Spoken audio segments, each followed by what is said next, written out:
बहुत महत्वपूर्ण विषय है, खासकर जर्नलिस्ट के लिए। ये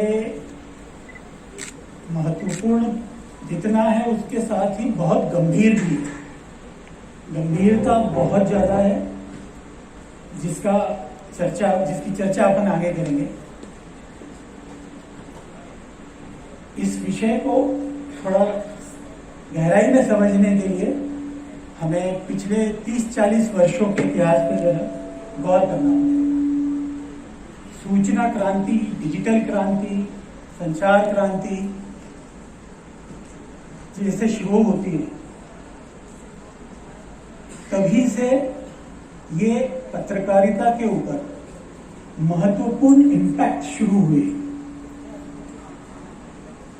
सूचना क्रांति ने 1975 से 1980 के बीच जो सबसे महत्वपूर्ण मीडिया था, प्रिंट मीडिया, इसके अंदर एक जबरदस्त क्रांति लेके आया।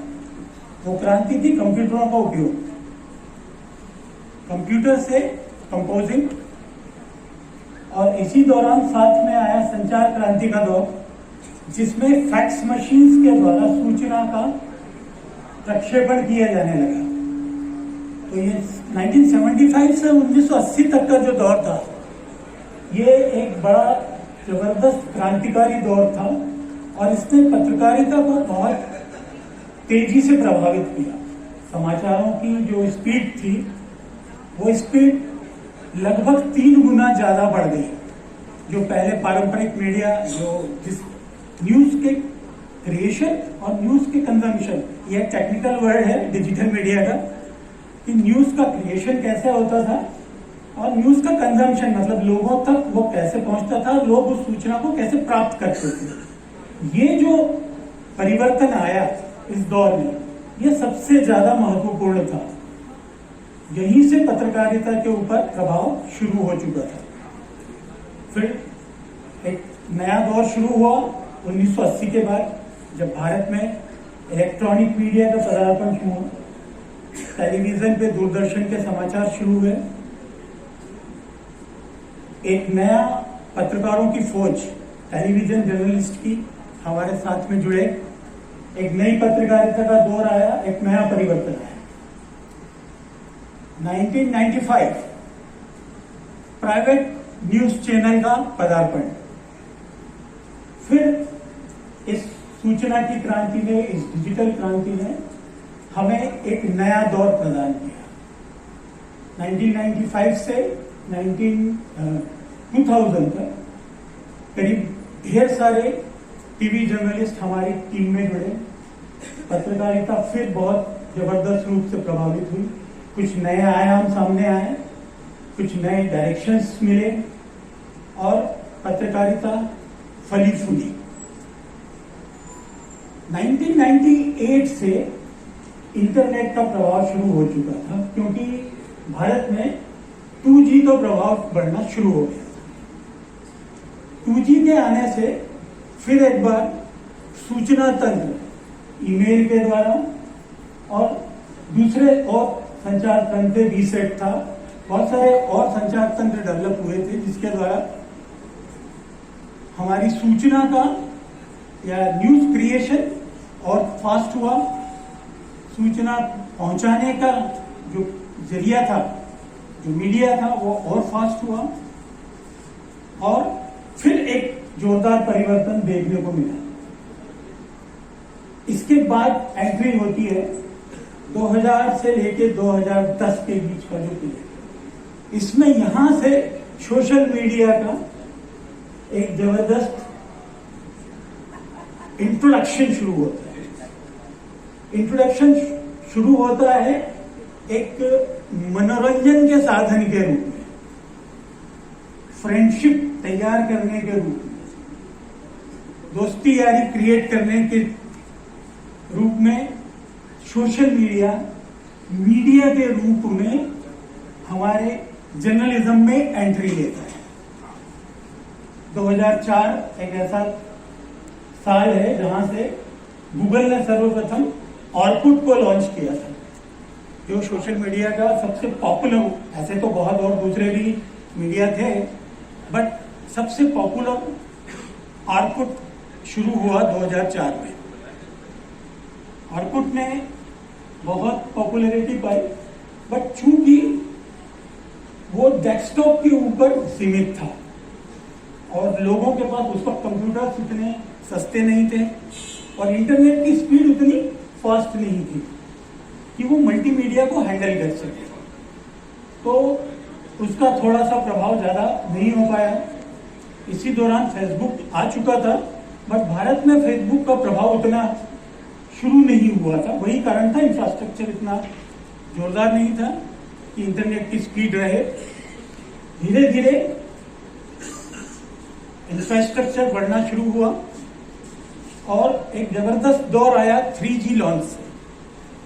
3G स्पीड का लॉन्चिंग होता है और इस दौरान सोशल मीडिया लोगों तक पहुंच तो गया था, बट वो एक एलिट क्लास तक ही उसकी पहुंच थी, वो आम आदमी के हाथ में नहीं था।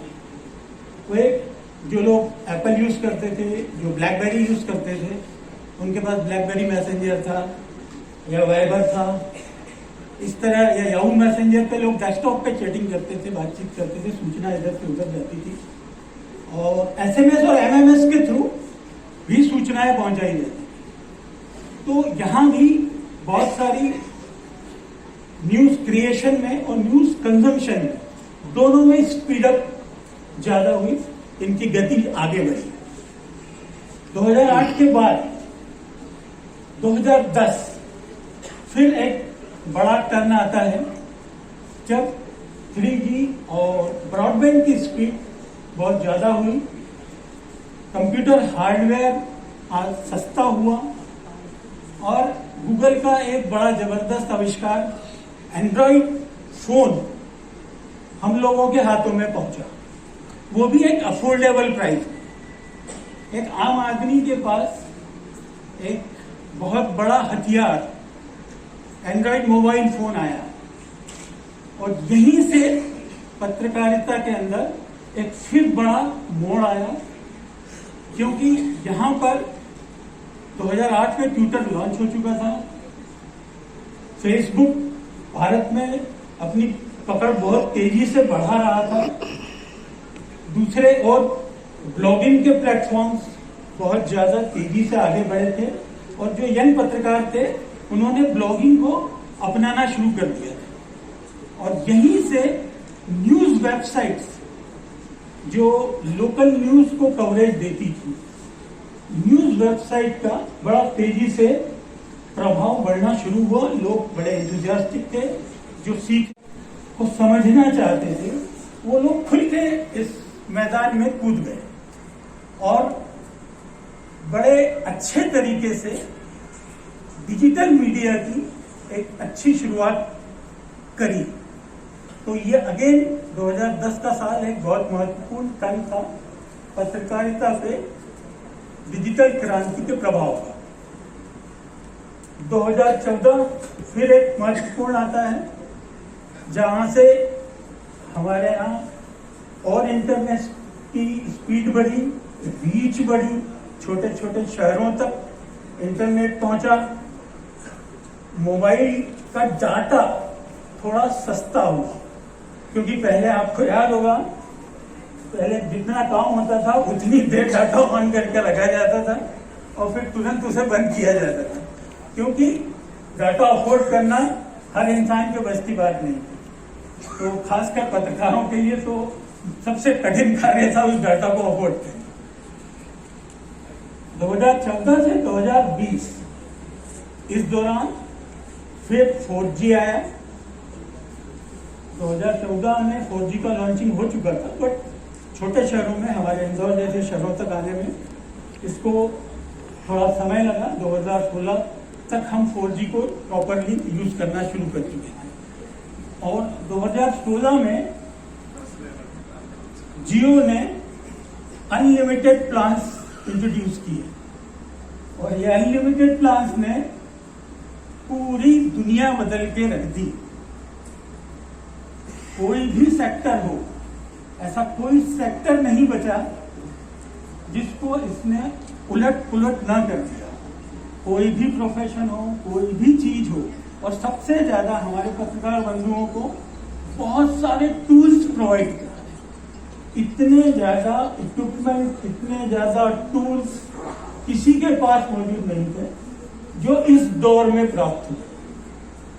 और सबसे महत्वपूर्ण, सोशल मीडिया ने लीड, मतलब मेन स्ट्रीम मीडिया को पीछे कर दिया। असली लीड 2016 से 2022 के बीच में। ये वो पीरियड है जब इसमें कोरोना काल आया, जब दूसरे मीडिया बहुत ज्यादा प्रभावित हुए, और सिर्फ एक सोशल मीडिया ही एक ऐसी चीज थी जिसके उपयोग से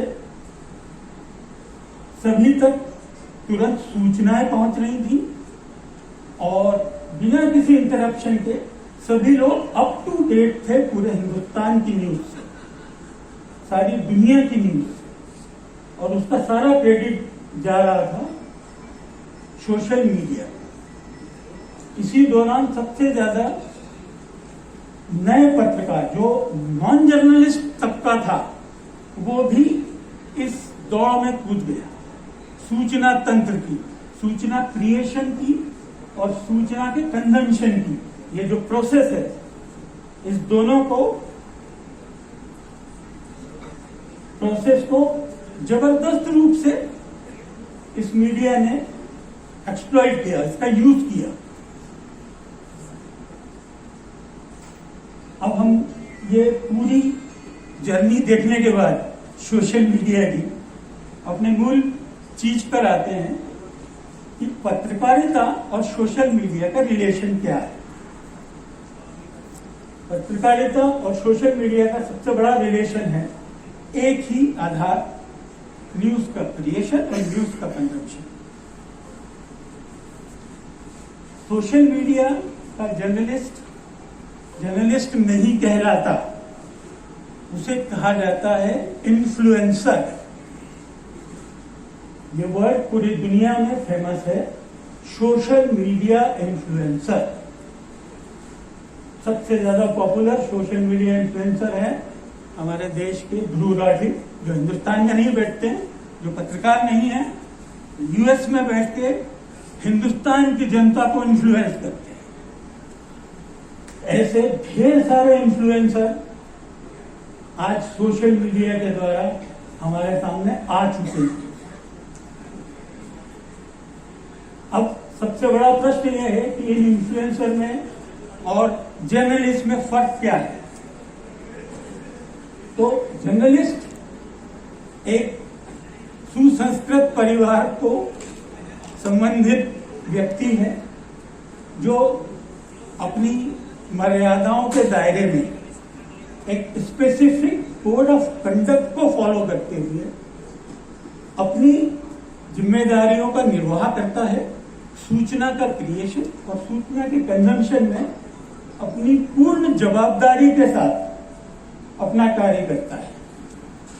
वहीं जो सोशल मीडिया का इन्फ्लुएंसर है वो सिर्फ आजादी जानता है, किसी तरह का कोई रिस्ट्रिक्शन नहीं है, किसी तरह का कोई कंट्रोल नहीं है, पूर्ण रूप से आजाद है। जो चाहे वो उसका खुद का प्लेटफॉर्म है, उसका खुद का पब्लिकेशन है, वो खुद एडिटर है, वो खुद ही रिपोर्टर है, वो खुद सब कुछ है और उसके पास किसी भी तरह की कोई सीमा नहीं है, वो किसी भी सीमा तक जा सकता है। जबकि जर्नलिस्ट जो है वो अपने जर्नलिस्टिक मूल्यों को, क्योंकि सभी जानते हैं, जैसा अभी महापौर जी ने भी बोला कि चौथा स्तंभ, हम जवाबदार लोग हैं, हमारी पब्लिक के प्रति जवाबदारी है। हम इतना खुला, ओपनली, बिना किसी सिस्टम के कोई भी न्यूज क्रिएशन या कंजम्पशन का कोई भी उपाय तैयार नहीं कर सकते। हमें हमारे कोड ऑफ कंडक्ट को फॉलो करना ही पड़ेगा। ये हमारी जवाबदारी है, ये हमारी समाज के प्रति जवाबदारी है और इस जवाबदारी से हम पीछे हट नहीं सकते। बट पॉपुलैरिटी कौन कमा रहा है? पॉपुलैरिटी कमा रहा है इन्फ्लुएंसर। जो कि हर निश में, मतलब अगर आप देखेंगे तो जितने भी लाइफस्टाइल के निशेज हैं, जितने सेक्टर्स हैं लाइफस्टाइल के, न्यूज के जितने सेक्टर्स हैं, जितनी भी इकोनॉमिक्स, कॉमर्स, हर जगह के सेक्टरों पे नॉन जर्नलिस्ट इन्फ्लुएंसर्स का प्रभाव बढ़ता ही जा रहा है। और उसका सबसे प्रमुख कारण है जर्नलिस्ट का टेक्नोलॉजी से ज्यादा परिचय ना होना। जो नॉन जर्नलिस्ट है वो टेक्नोलॉजी को ज्यादा अच्छे से अडॉप्ट कर रहा है, उसका ज्यादा अच्छा उपयोग कर रहा है। रिसर्च के अनगिनत टूल्स मौजूद हैं, उन रिसर्च टूल का उपयोग नहीं कर पा रहा है, सब कुछ जानते हुए भी। और यही एक सबसे बड़ा